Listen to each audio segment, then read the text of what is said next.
Some invitations change your life, others take it apart piece by piece. This one looked harmless, just a folded card, gold ink, and Ellen's signature on the front. But once I stepped into that house, I knew I was never meant to leave the same. And I didn't. It started like a dream come true. A job writing for the Ellen DeGeneres show was the kind of break most people in LA chase for years. For me, it came after 3 months of couch surfing, ramen dinners, and wondering if I should just give up. But then a friend passed my jokes along, and somehow they landed.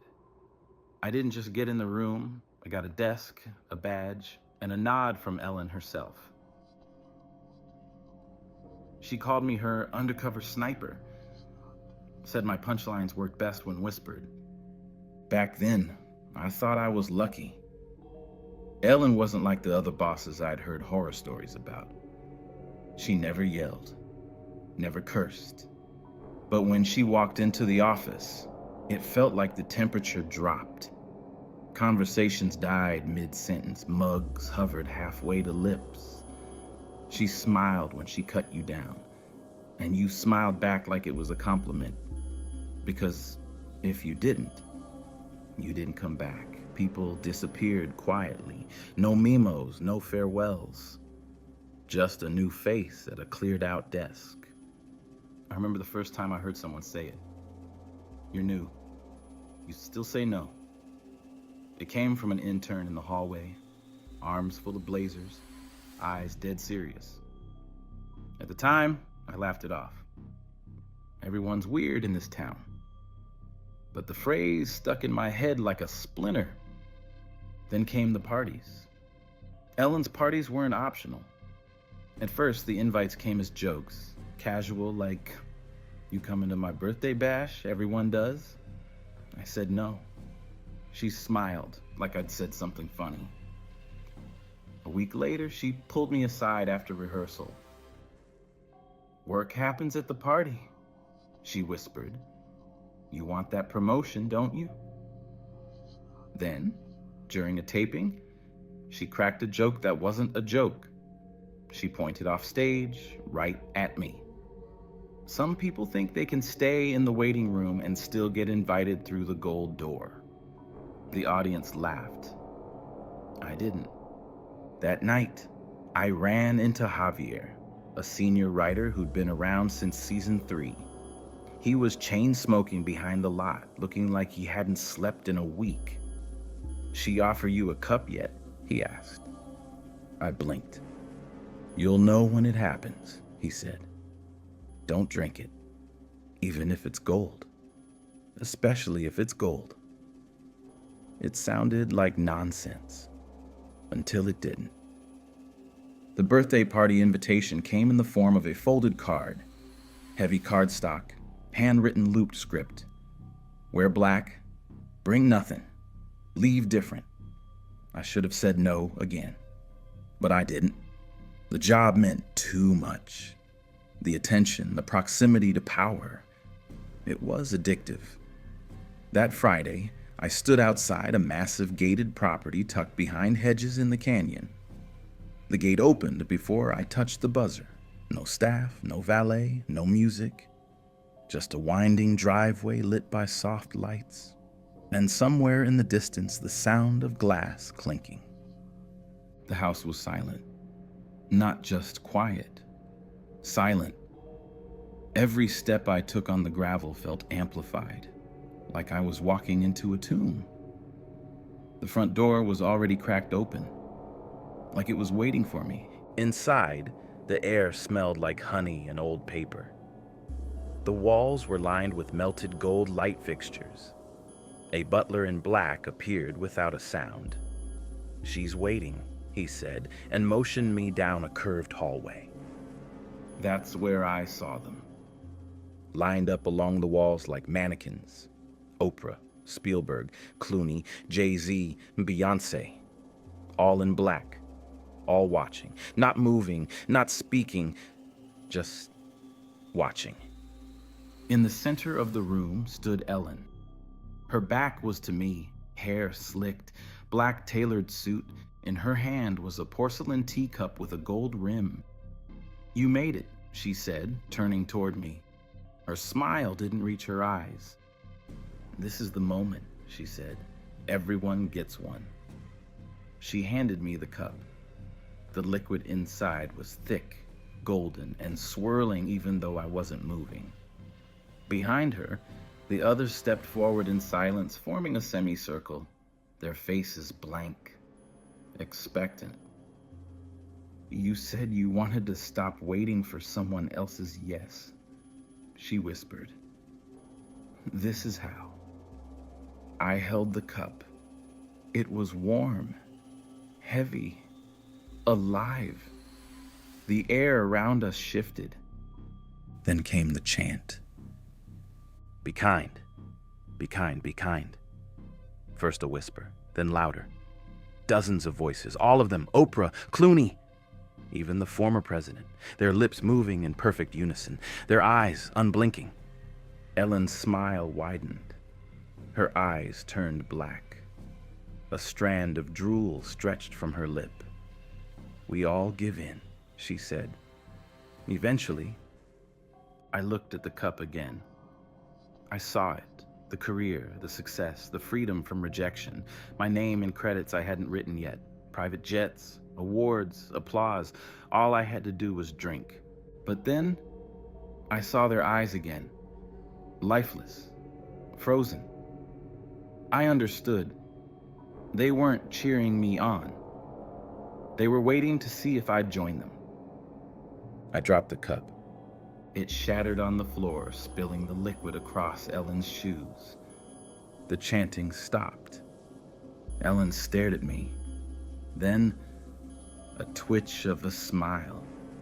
Not anger, not disappointment. Satisfaction. I turned and ran.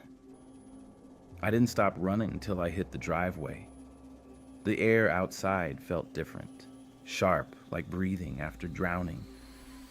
I got in my car with shaking hands. When I looked back at the house, they were all standing in the doorway, silent, still, smiling. I never went back to work. I didn't quit either. My badge just stopped working one day. No angry emails, no calls, not even a message from HR. It was like I'd never existed. On the outside, Ellen was still America's sweetheart. Inside, I couldn't shake what I saw. The drool, the chant, the way her eyes had no bottom. For a week, I stayed in bed. The sun felt wrong. The walls creaked in strange ways. Every time I closed my eyes, I saw that room. The silence, the teacup, their faces. One morning, Javier texted me. "Still time to say no? If you drink it, it won't be you laughing anymore." I'd already said no, but I hadn't escaped it. Soon, the Writers Guild went on strike. All shows went dark. It felt like a coordinated blackout, like the party had been a last audition and I had failed. I tried contacting other showrunners, producers, agents, people I used to grab coffee with. Nothing.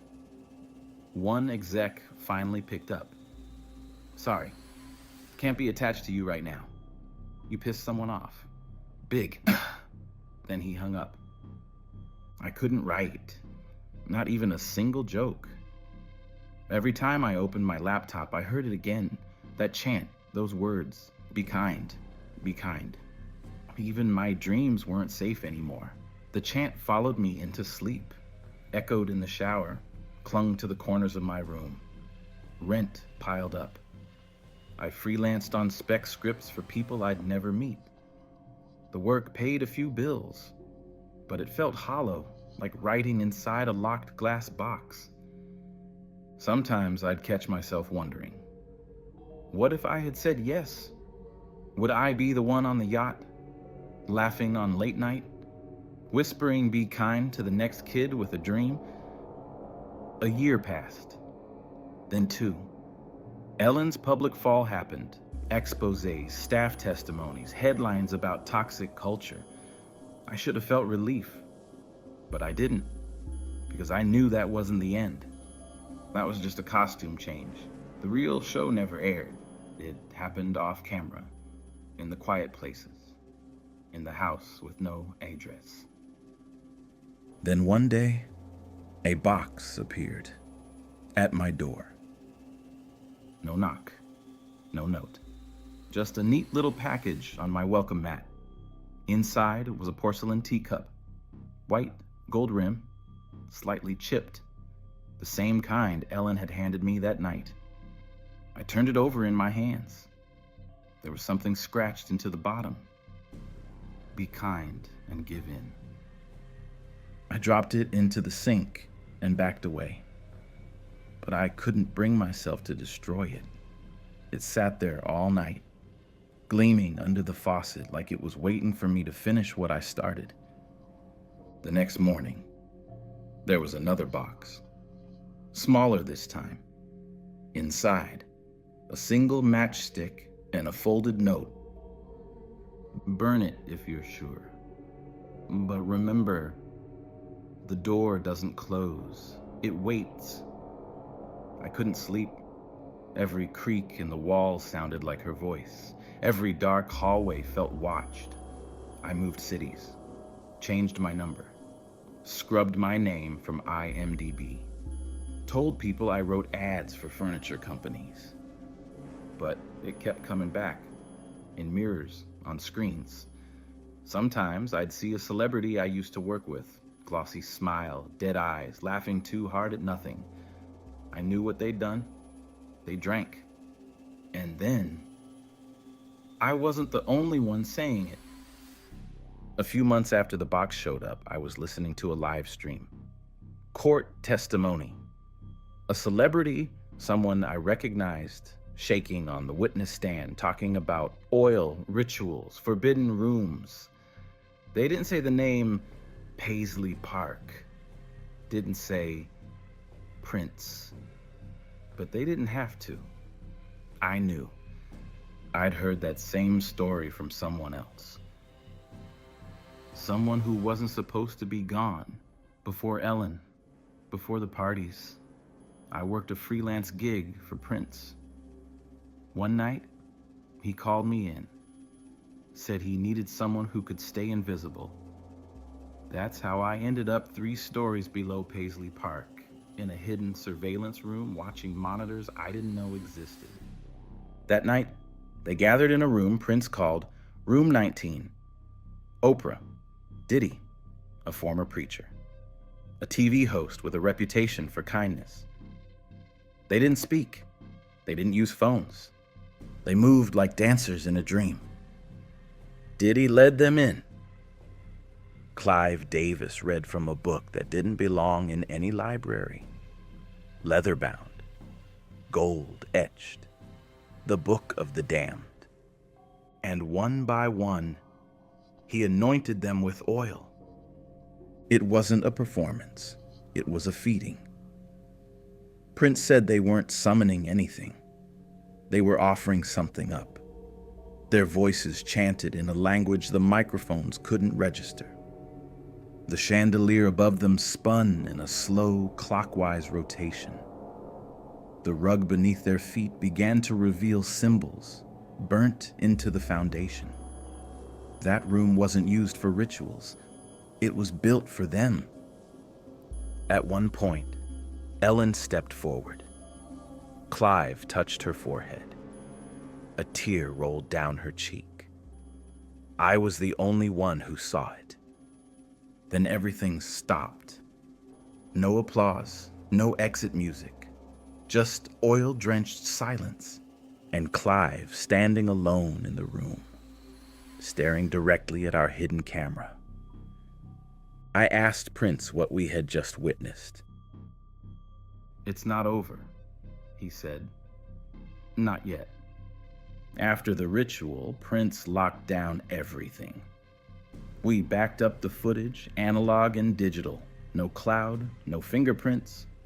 He sealed the drives into a hidden compartment behind a soundproof panel. "Come back in 3 days," he told me. "We'll clear the rest. We'll finish this."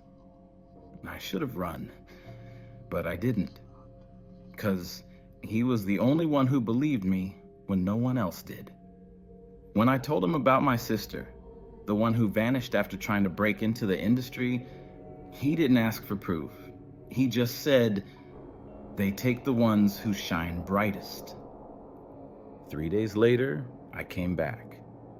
Paisley Park was silent. Too silent. No lights, no staff, no hum from speakers through the walls, just stillness. I moved through the hallways like I was walking through a grave. The surveillance room was unlocked but wrong. The gear was untouched. The drives were gone. Then I saw it. A mirror.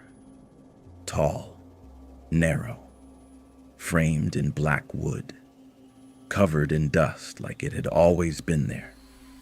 But it hadn't. Not 3 days ago.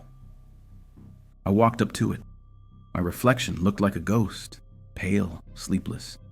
But then, behind me, in the glass, something shifted. A figure, tall, still. Its form was smoke, coiled, dense, black, but its eyes were real, and they were watching me. I turned around. Nothing. Looked back. Still there. It tilted its head, just and slightly, but it moved. That was enough. I ran. Out of the room, through the halls, into the car, onto the freeway. I never saw Prince again. Weeks passed. Then came April 21st, 2016. A breaking news alert lit up my phone. Prince found dead in Paisley Park elevator. Fentanyl overdose suspected. No investigation, no questions, just headlines. Smoothed over narratives. A careful march of grief and forgetfulness. But I knew. I knew what we saw. I knew what we captured. And I knew those drives were gone long before anyone found his body. I moved again. New city, boring gigs, wedding videos, local commercials, anything far from music, far from fame. I buried my past so deep, it started to feel like a story someone else had told me. Then one night, I saw her again. Cassie Ventura, sitting in a courtroom, voice shaking, describing the same rituals, the oil, the silence, the rooms, the way the guests moved like puppets. She said there were recordings, hidden ones. She didn't say Paisley Park, didn't say Prince, but she didn't have to. She knew. And that meant they knew she knew. And if they knew she knew, then they remembered me too. After that testimony, I shut everything down. Lights, router, phone. I triple locked the door, covered the mirrors again. For weeks, everything felt off. Too quiet, too still. My dog barked at empty rooms. I started getting emails, blank messages with timestamps. A black SUV sat on the corner of my street, engine running for hours. I stopped sleeping. I know how it sounds. I know what this sounds like. But I also know what I saw. That night in Ellen's house, the teacup, the chant, the black eyes. That room wasn't haunted. It was hollowed, like something had carved it out and made space for something else to live inside. And I know what I saw at Paisley Park. The ritual, the silence. The moment when Clive Davis read from a book that didn't belong in our world. The chandelier turning. The sound tech bleeding from the ears. The figure in the mirror. I know what happened to Prince wasn't an accident. I know he tried to expose it. And I know that's why he's gone. Because that night was never about power. It was about hunger.